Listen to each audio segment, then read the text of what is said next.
The following is a message from outside of the Your Higher Self originals, yet it holds some core teaching similarities, and I found comfort in its message. Hopefully you will as well.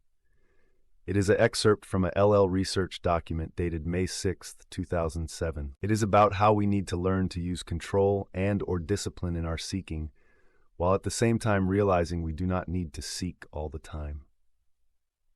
Because after all, my friends, there is nothing new under the sun. There are many things we all read, research, or watch to further our path, but sometimes just being still within ourselves offers wisdom not to be found anywhere else. Let me know your take on this in the comments below, and please remember to like and subscribe. Thank you. The term control often carries a negative connotation, as when one might say a person is too controlling or something of that nature.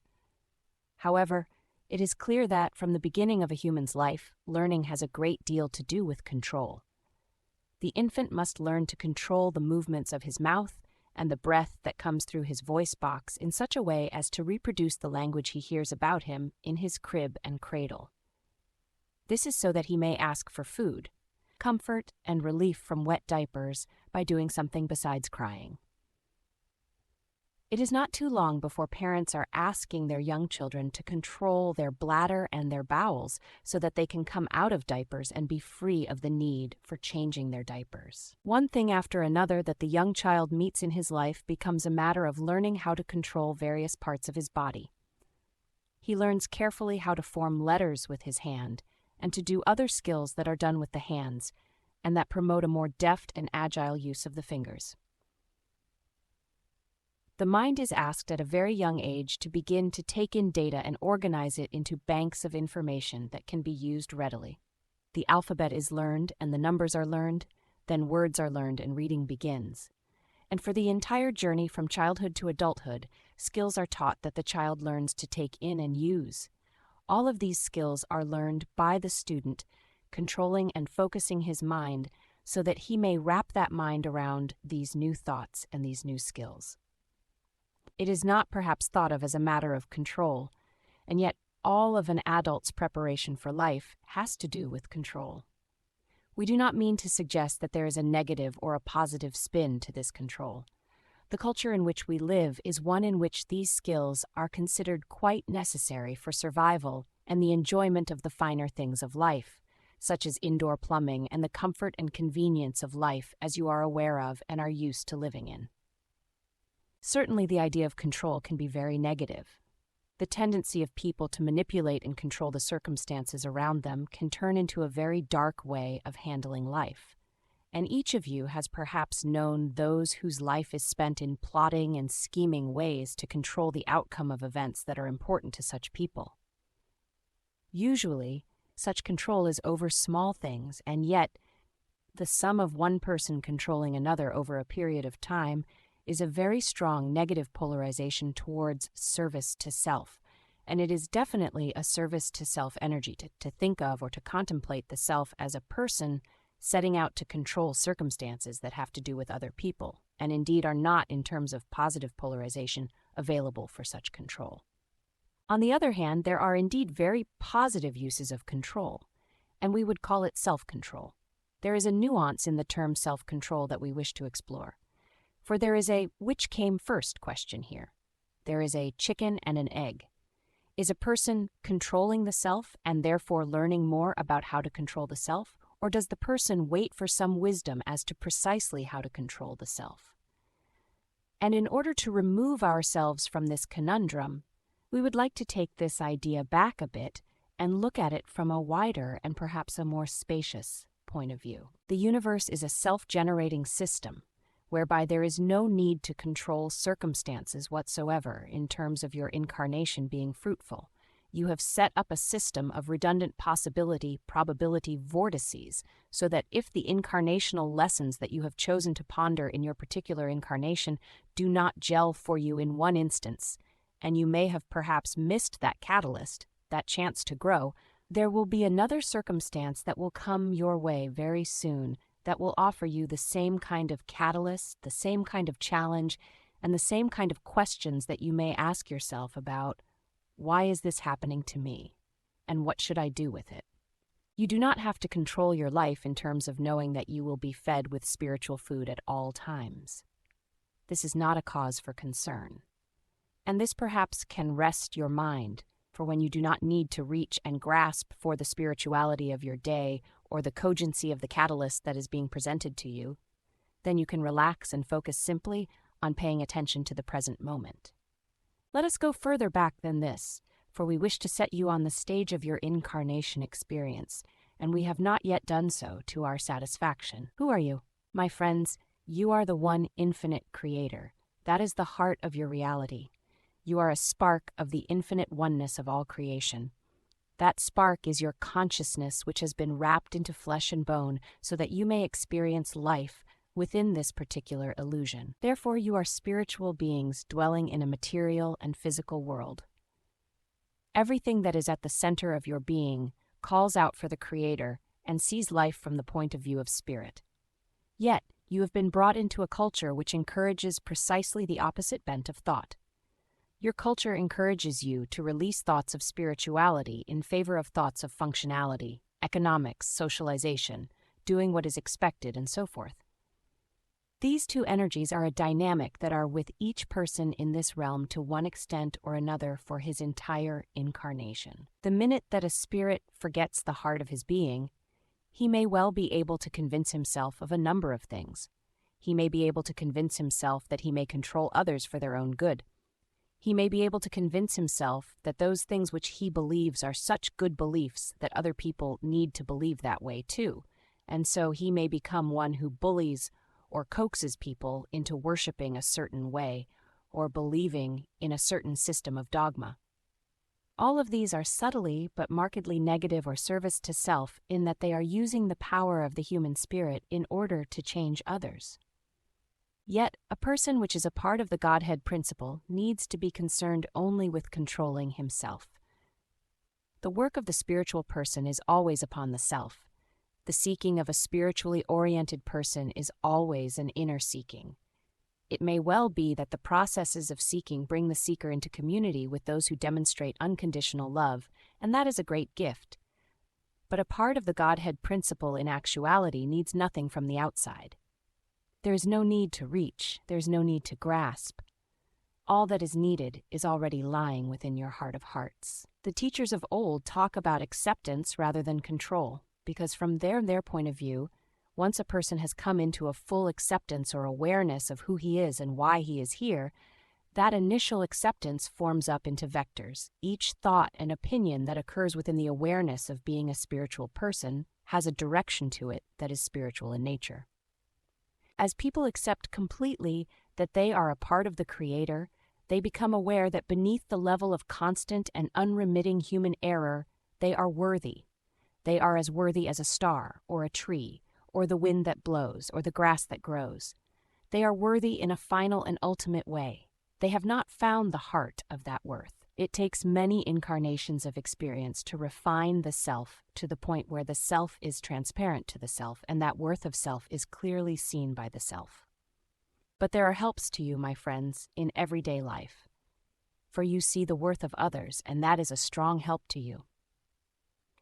Every time that you see a person whom you feel is worthy, we ask you to remember that you are looking in the mirror when you look at any other soul. As you look into that person's eyes, you and that person are both the Creator.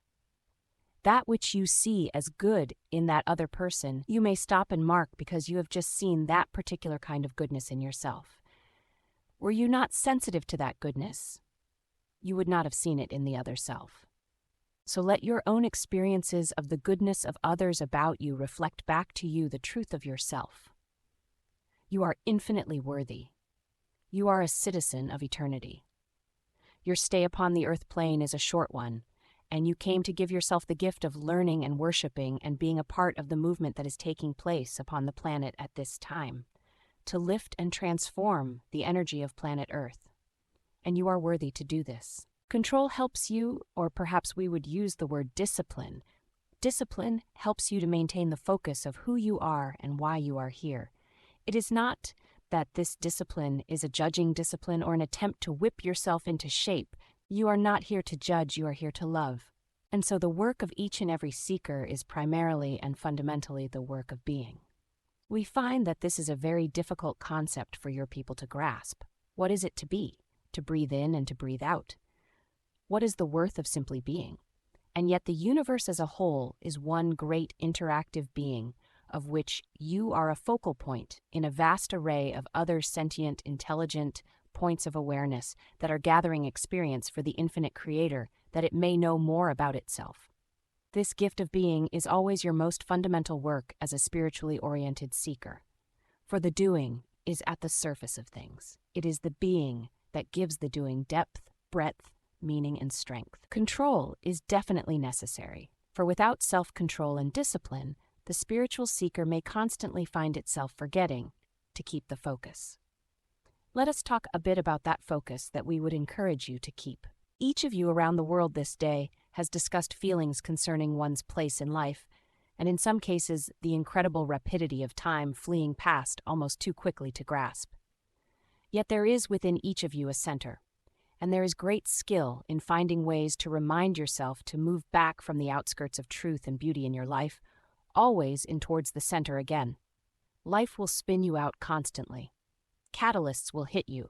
Strong catalyst, illness, the loss of jobs. All of those difficulties that challenge people who breathe in and breathe out and must find a way to keep a roof over their heads. And your job always is to see yourself spinning and gently, very gently, encourage your spirit to spiral inward again to the place of power that lies within, to the place of comfort that lies deeply within, to the one infinite creator who waits patiently for you in your heart of hearts. The more time that you put into resting in your beingness, the more you will become aware of who you truly are and how powerful a being you truly are.